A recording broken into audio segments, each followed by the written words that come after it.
But it does mean that the military tactics that we use are going to have to evolve.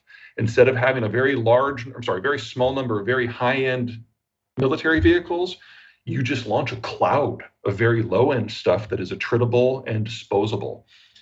I don't think people have thought through how much that gives the advantage to a country like the United States.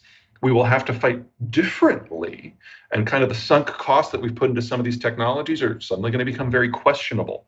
But there is no country in the world that can adapt in the way the United States can. So let's say 2 years from now, we have a direct fight between the Americans and the Chinese. Sure, they can build a lot of drones, but they have to target something that they can't see and that can move. And AI is nowhere close to being able to target things over the horizon where they have to do a search pattern.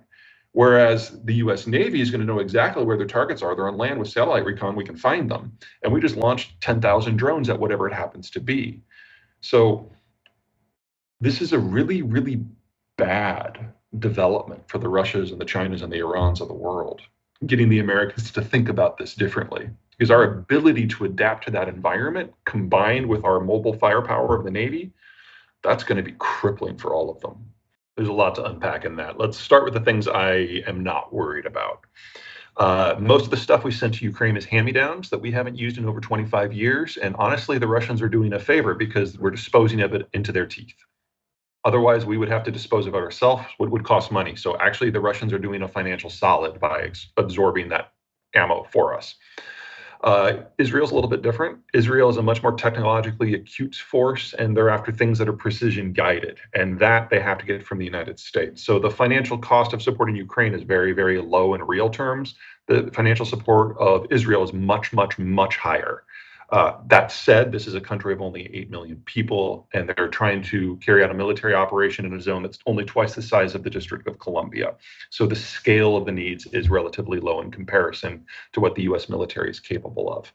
For the broader question, there's a lot of low-hanging fruit in the United States when it comes to making budgetary savings. We have a healthcare system that is by far the most expensive in the world, twice that of your average first world country. And if we're able to just kind of go to a middle of the road system, we'd save 10% of GDP right off the top, which would pay for everything we're discussing here, in addition to entitlement reform. Would pay for it all, just that one thing. I would love to see meaningful healthcare reform in this country. Barring that, as long as the United States is the sole currency, and again, there's no pretender to the throne at the moment, we do have the option of monetizing. That is not my preference, but it seems to be the preference for the last 5 political administrations. And honestly, if Americans had a problem with that and wanted to have a different system, they would have voted for the other guy every single time. There's an opportunity cost here. If we had stuck with what Bill Clinton did with the balancing of the budget back in the 90s, not only would we not have a budget deficit today, but we would have paid for the retirement of the baby boomers. But we chose a different road. So there's a difference between the opportunity cost and a national cost. There's no alternative for anyone right now. And honestly, the more the US withdraws from the world economically, the more viable the US dollar becomes as the global currency. Because the first thing you want from a currency is for whoever controls it to not intervene in currency markets to benefit themselves. So I feel bad about this. I'm a fiscal conservative, but people who feel my way have been out of power now. Well, his supporters obviously believe in him. No shock there. Okay, so a couple things. Number one, he has full control over the Republican Party apparatus, and I have no doubt that he'll get the nomination. I mean, he could campaign from prison where he's been convicted of 90 felonies, which is how many there are now. And he could live stream the abortion of his underage illegal migrant trans lover, and he would still get the nomination. He's got a lock on that. His supporters are fervent. They're cultists. They're not going anywhere. But then he has to win the general. And if there is one thing that Donald Trump has made very clear, it's that he doesn't think that the decision should be made by the general population in the general election. He wants the competition to be purely at the primary level. And so if you're an American independent, you're like, hold my beer. Because independents in the last midterms did three things that hadn't happened in American history before. One, they showed up. Independents usually don't vote in the midterms at all. Second, independents will violently vote for their own perceived best interests. And in exit polling, they indicated they thought the Biden administration was doing a horrible job and that his economic policy was borderline suicidal, and that the damage being done to independents in particular were unfair and unwise. And they voted for Democrats anyway. And then third, independents almost never vote for the same side twice. They're very fickle. And so when Trump lost, they were voting against him. And then they voted against him again. And so if the independents are willing to break all these normal patterns, you've got to look at the electoral map of the United States and figure out which states the independents hold the swing. And that's about 20 of them. And so you take the states that will go red no matter what happens with the independents, and the ones that will go blue without whatever happens to the independents, you put them to the side and you look at what's left, they all go purple.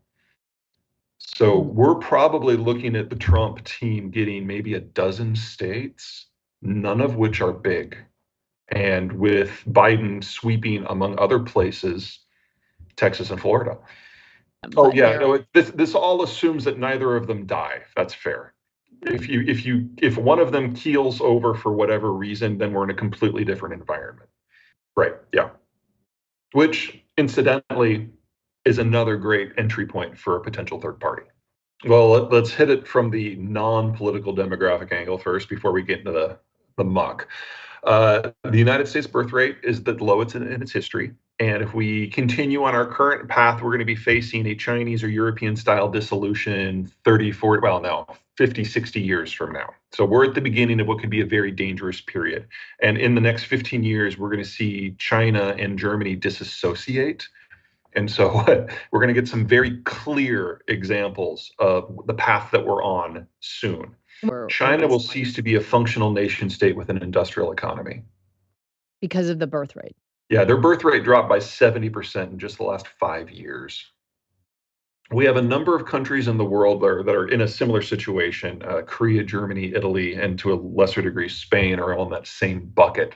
But it's not that they're running out of children. For most of them, that happened 30 years ago. This is the decade they run out of working-aged adults. So young people do the consumption. How do you run a system without consumption? Older workers do the production investment. How do you run a system without production and investment?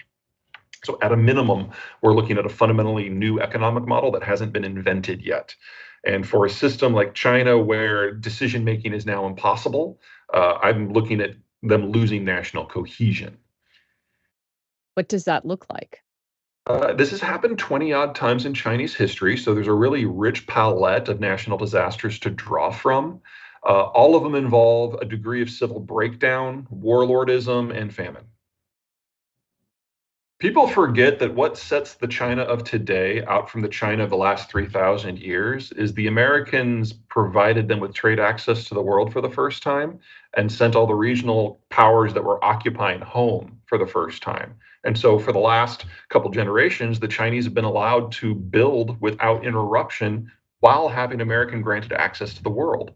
This is not their normal.